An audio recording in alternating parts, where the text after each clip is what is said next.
Look at these daffodils, aren't they beautiful? They're beautiful now in the spring, but a little later on, in another few weeks, they're not going to look so beautiful.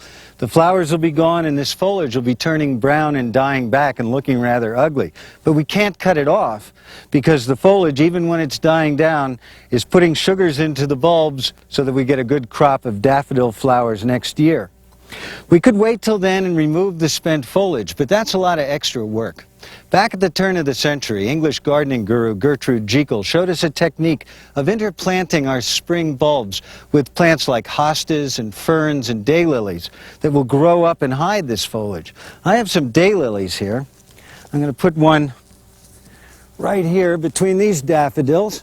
It'll grow out and it'll naturalize and create more plants as it grows. Another one down here, and so on, till this whole little patch is filled with daylily bulbs.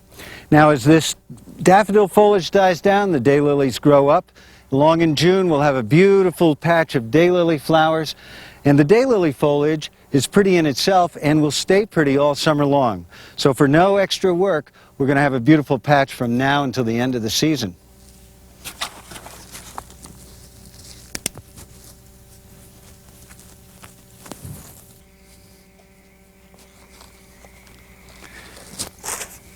The high work way to create a wildflower meadow in a waste or weedy part of your property is to get out there with a tiller or a tractor and turn up a huge area and sow wildflower seed. It's not going to work. The weeds and the grasses are going to come up and choke out your expensive wildflower seed. The real way to do it is to start small the first year and solarize an area of your soil. Put clear plastic over it for 4 to 6 weeks in the sun. That's going to heat up the soil for the top 2 inches, and it's going to kill all the weeds and grass seed that are in those top 2 inches. We won't turn them up, so we're not going to have nearly the weed problems. Then make sure you get a wildflower mixture that's suited to your locality, that are the wildflowers that actually grow in your region. Otherwise, if they're too exotic, they won't grow at all. After the soil is solarized for 4 to 6 weeks, remove the plastic. Take your wildflower seed, and to sow it by hand, do it with an easy sweeping motion, letting the seed go like this, sowing a relatively large area with each sweep of your hand. Get your body into it like that. What's going to happen is the seed will grow up over the season. The wildflowers are going to bloom and set seed and throw more down. Next spring you can take some of those, or you can save that seed and enlarge it. Do it piecemeal, because if you try to do too much, it's not going to work. One way to sow a larger area, if you're going to solarize a larger area, is to use one of these organ grinder seeders like this. These are fun to use. Let me put it on. Now I have some wildflower seed in here. Now watch this. This is really fun.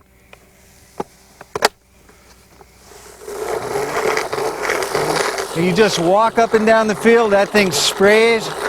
Look at it, coming out like that. Feels like $1 million. Now if I had a little monkey on a chain, maybe I could make some money while I did this.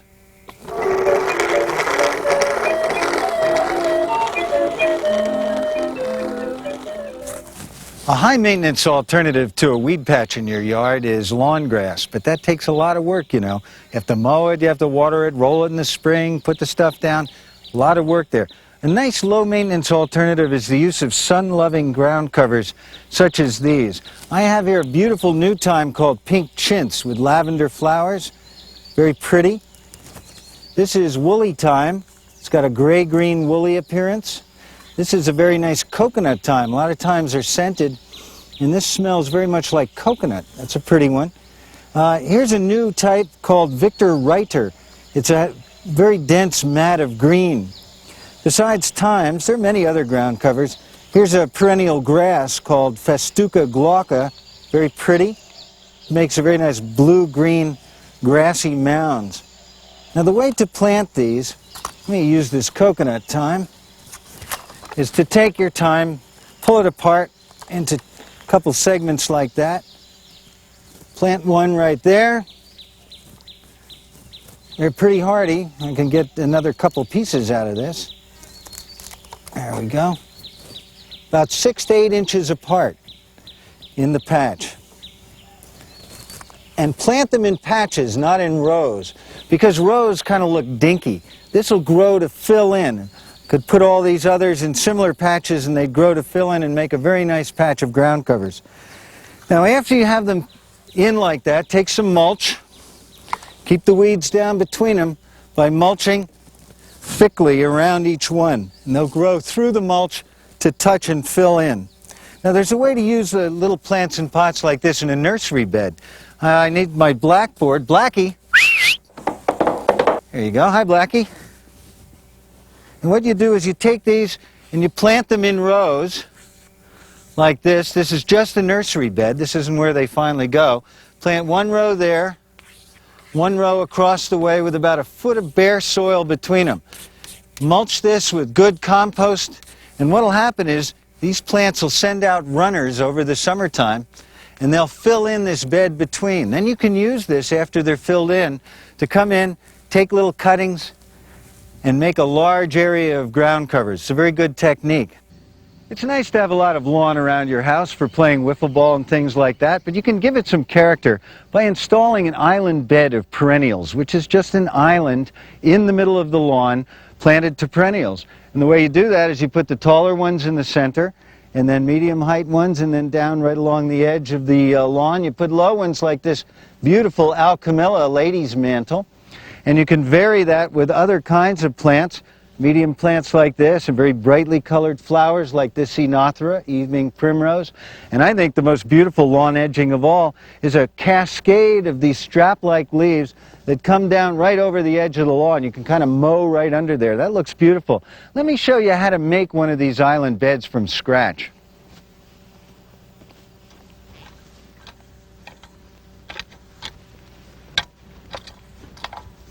I designed this bed by taking a length of garden hose and laying it out in an organic shape like this. It's kind of a kidney shape, or it could be an amoeba or a paramecium. But what it isn't, it's not a rectangle or a deadly dull square or formal circle, which is kind of dull. Then I cleaned out the grass from inside of this and put it over in the compost pile. I enriched and turned over the soil and put some compost in there, getting it ready to plant. Now it's all ready to plant with perennial flowers. Every year these are going to give me some good color. Now these flowers should be placed in the bed so that the tallest ones go in the center, and then shorter ones to the outside, right out to the edges where we get some real short ones. I would say in the very center I'd put some tall penstemons like these. These get a very beautiful kind of pink reddish colored flower, and they'll grow up to about 3 feet tall when they mature in a couple of years. So I would get about 10 plants of this, and I'd put them in 12 to 18 inches apart right through the center of the bed like this. Around them I'd put some of these beautiful white marguerite daisies. They're very beautiful, and they're a little shorter. Around that I'd put some Coreopsis verticillata moonbeam. You can see why they call it moonbeam. It has a nice soft yellow color. And these start blooming in May and June and go all the way to frost. Around that, something a little shorter, this Veronica spicata with nice white little spikes. And then some English daisies out toward the edge, little tiny ruby dianthus. These get little red flowers on them. And here's some nice gray-green leaves of an Achillea tomatosa, and I'd stick that somewhere out near the edge too. Now when all these plants are put in, the first year I'd cover this bed with mulch, and I'm going to water it in, and then in the second year the roots are going to grow a little closer together, and I'm going to get a lot of flower color. But it's in the third year with perennials that they're really going to fill in. The entire bed will be filled with plants, filled with color, from spring right through till frost, and it's going to look absolutely beautiful.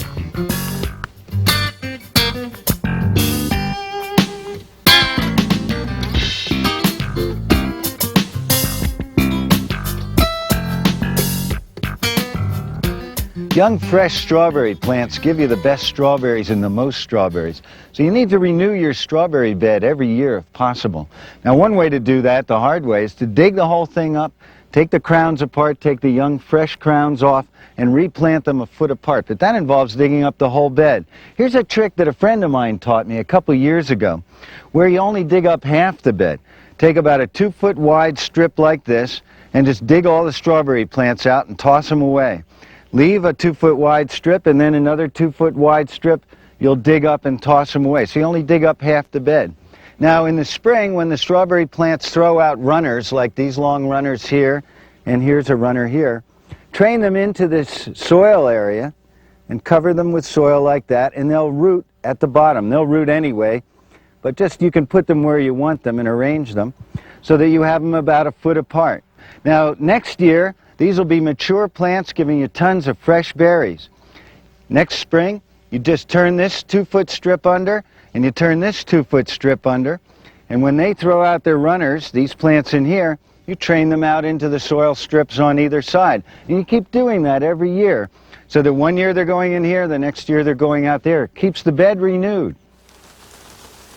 Don't think you can't garden just because you don't have a big backyard. All you need is a patio or even a fire escape and some planting boxes like this one. Now this planting box, I'm going to plant some scarlet runner beans about 2 inches deep, 3 inches apart, right across the back like that. And they're going to grow up and give me some beautiful plants with pretty red flowers on them. And to make this box even prettier, across the front like this, I'm going to plant some flowers, probably lobelia. There's enough room in here to get food and flowers. So when the beans are all planted, just cover them up like that, pat them in. Now when they grow, they're going to grow up on this trellis that I have tacked back here. And you can see the trellis goes right up in front of this window. In the summertime, this is a west-facing window.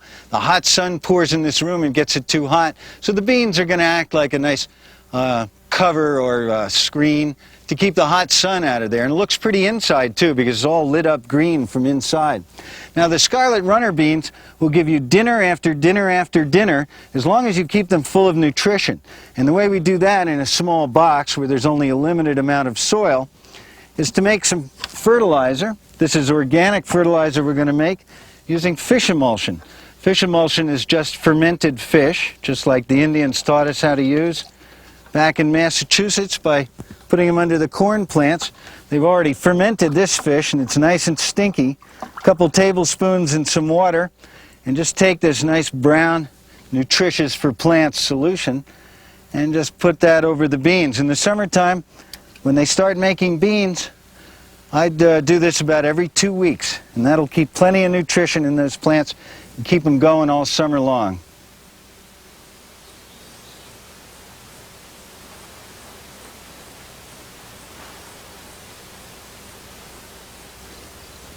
One of the secrets of small space gardening is to use every available space you have.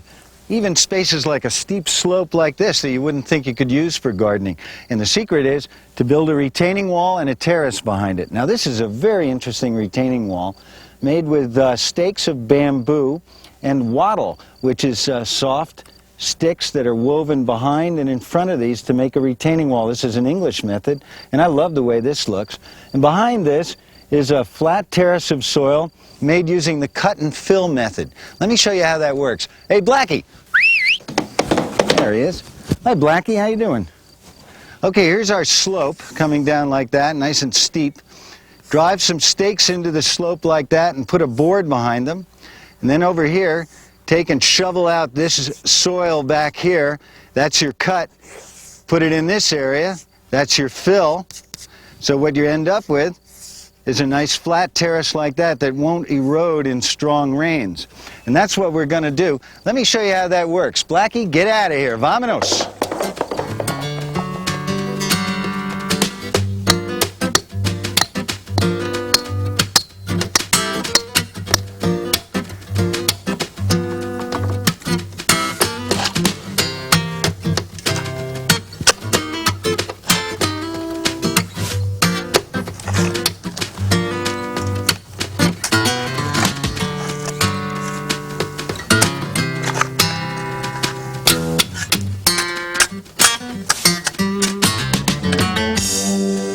And where we once had an unusable hillside, we have a nice flat terraced planting bed for flowers or for crops or what have you.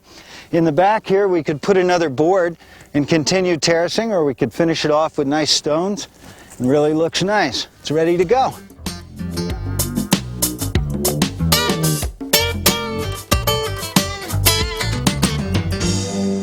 When plants are handled properly, their beauty can really shine through. So many times we don't see the true beauty of shrubs, a lot of which lies in the beautiful sinuous lines of their stems and their trunks. In this week's pruning clinic, I'm going to show you how to handle a shrub like this camellia so that you can see the beauty in those stems. The first thing I'm going to do is separate it in my mind into two tiers of plant material. There's this whole upper area here, and then as you can see there's kind of a second tier down in this area here. I'm going to use my Cindy's. I call them Cindy's because they're lappas. And I'm going to start pruning in here.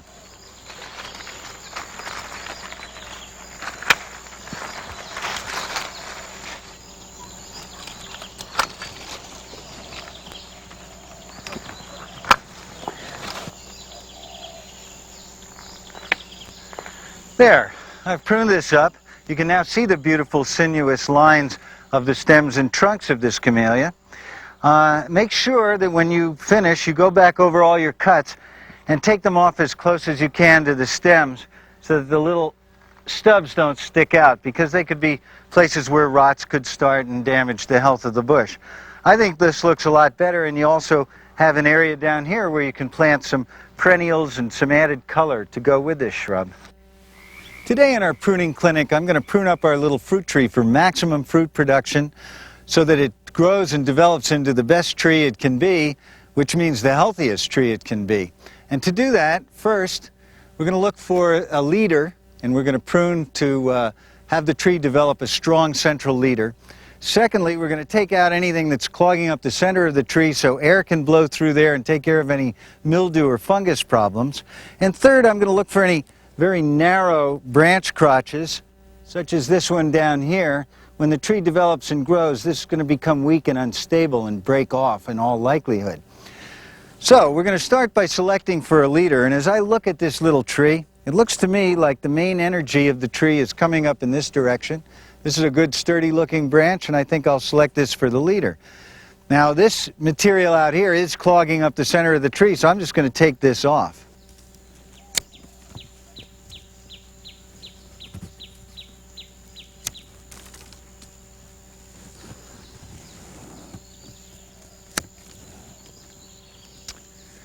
Now we've taken out the competing leaders in our little fruit tree, and you can see this guy is now numero uno. So it's going to follow that and make a nice tree shape. We want the vase shape with the empty center, and look at all these branches in here. So I'm going to clean up the whole center of this tree now.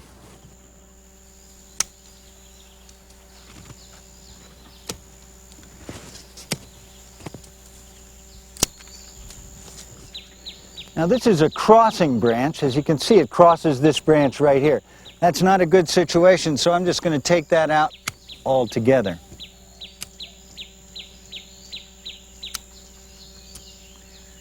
Now our little fruit tree is well pruned up. The center is open. We have a nice strong leader here so the tree knows where it's going in the future.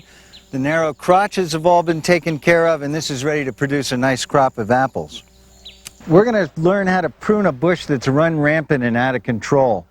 In the case of this Hypericum hidcote here, that has a lot of new stuff coming up from the roots, these little suckers, it's not going to hurt this thing at all to be as drastic as possible. And this drastic measure was just to hack the thing off at ground level.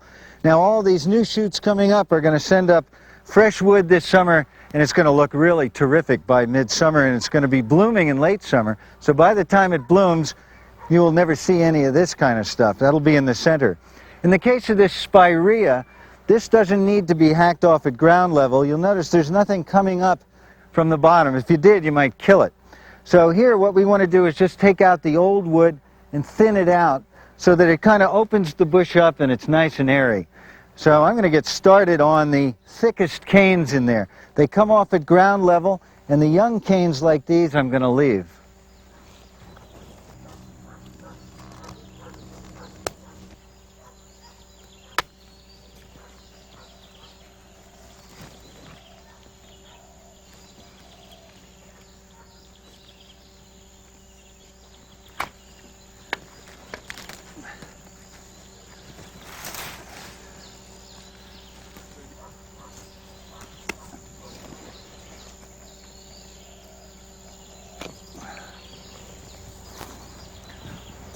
Now, I've thinned out this spirea. It's nice and airy, and it's going to look its best. I haven't headed it back from the tips because that would force it to put out little shoots all around and make it too crowded. It's what we want here with a spirea is nice, graceful, arching stems. They're going to be covered with white flowers in a few weeks. This is going to be a very pretty bush this spring, and it is no longer overgrown.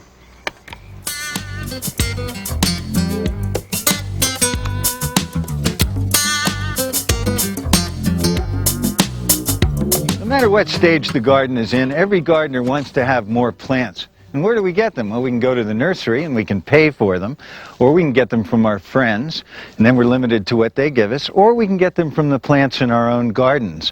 Because the plants in our own gardens have several different ways to make babies that we can take advantage of. They make seed, which we can gather and plant out the next year.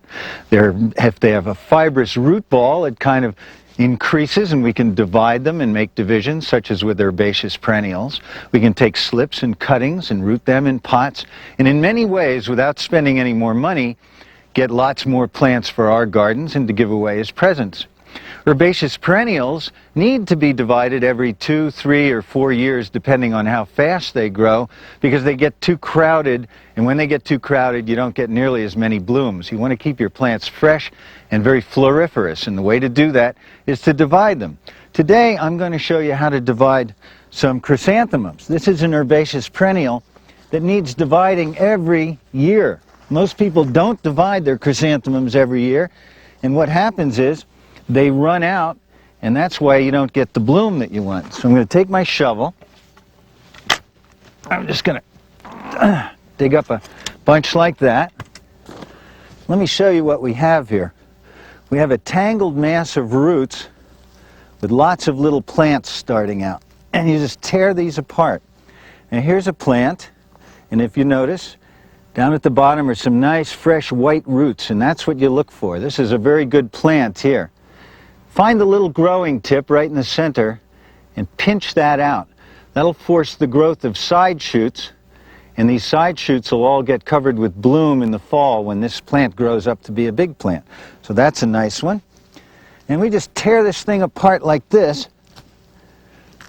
Let's get in here and tear it. You see all these nice fresh white roots. Here's a good plant that has some nice roots on it. Pinch out the growing tip. Now I have several of these ready to go. And I'm going to take these over to my friend Miley Arnold, and I'm going to trade her and see what she can give me in return for these chrysanthemum starts. That's a good friendly thing that gardeners do. Whenever you go visit somebody, remember, bring a plant with you.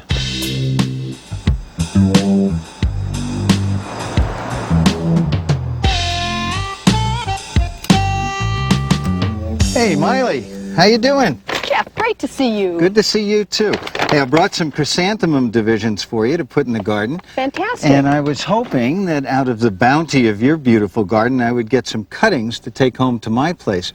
Now, you know, I look around here, I see so many different plants. It must cost you an arm and a leg to buy all these things. Oh, it would, except I know how to propagate. I buy one plant, and from that one plant, I make hundreds sometimes. I see that the tip of this rose bush has been bent over and pegged to the ground. Is that going to make a new plant there where that tip is put in? Absolutely. This is called layering, and when I'm pruning in the winter, I bend the branch down and tuck it in and use an old piece of rose pruning to peg it down, and out of the bend will come roots. But the main reason why I do it is it causes the hormones to flow all along this branch, and you'll see that there are buds all along the branch. There are at least 25 blossoms coming where normally I would only have gotten one. You mean, so instead of just a puff of roses at the tip that's standing up, when you bend it over, you get roses all along the cane, and it's like a waterfall of flowers. Absolutely. It'll be spectacular in about 2 weeks. Great.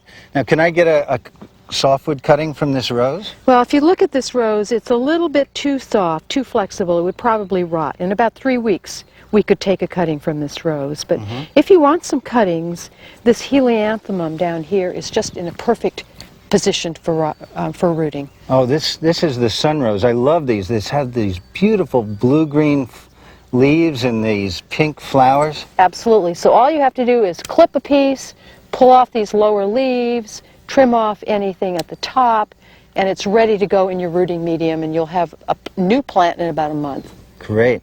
Now, I would like to get a hardwood cutting as long as I'm here in your garden. Do you have a place where I could get a hardwood cutting? All right, well, hardwood cuttings this time of year, you have to have something that hasn't broken dormancy. And I do have a shrub over in another part of the garden that you could probably get a hardwood cutting from. Good. Can we go look at that? Sure. Sure. Jeff, this is a gorgeous shrub, and as you can see, it's perfectly dormant, and I've never been able to propagate this one. Well, there are techniques that can increase your chances of success with propagating hardwood cuttings.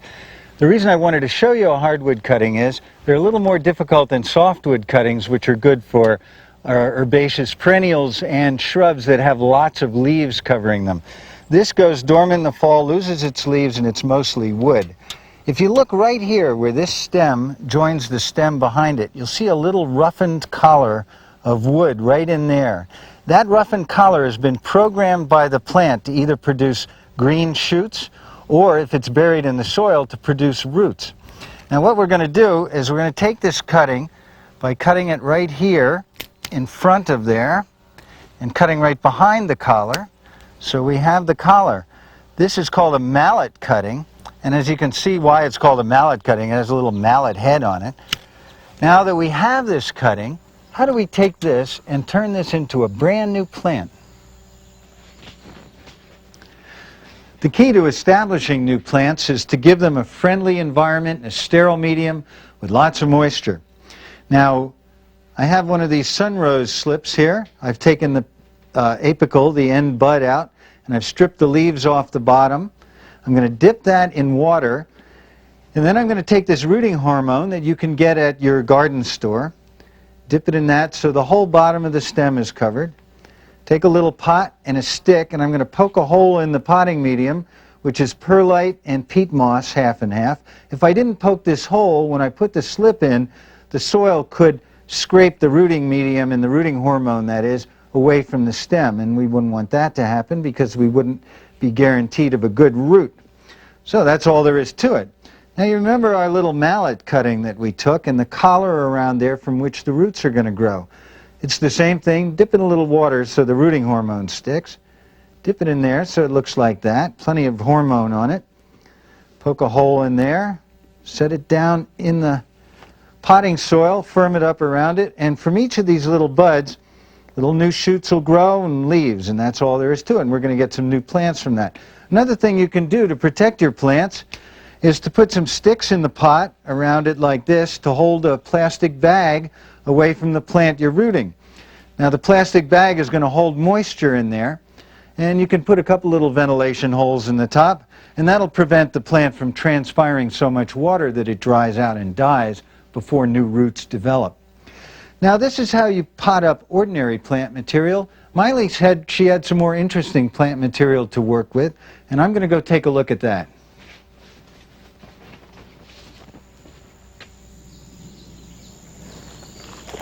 Jeff, look at this gorgeous juniper. You see how it trails over these rocks? It really is pretty. I love its fine leaves, and I love the way the plant just hugs the ground and flows around everything. I bet if I went to a nursery and bought this in a 5-gallon pot, I'd pay 20 bucks at least. Oh, at least, if you could even find it. Is it rare? Pretty unusual. Huh. And how would I propagate a plant like this? All right, you cut off a branch, and then you see all these little branches that come off of the main branch. You just peel off. This is called a heel cutting. I see that it has a little bit of the wood from the stem on it. I'll bet that's like the collar on the hardwood cutting that we've already done. And I bet that's where the roots come out of. That's where the roots come out. Now you don't have as much success with this kind of a cutting as you would with an herbaceous perennial, for instance. So you have to take probably 10 cuttings to make sure that you get 1 or 2. But fortunately, there are a lot of cuttings on this branch. Great. I know there's another kind of evergreen, a broadleafed evergreen, like this bit of holly that I have here. I've propagated holly at home, and I know there's a couple ways to do this. Holly is a good one to propagate from a cutting. You make it just a tip cutting like that and root that, or If you pull one of these off, you make a heel cutting, just like we saw on the evergreen plant.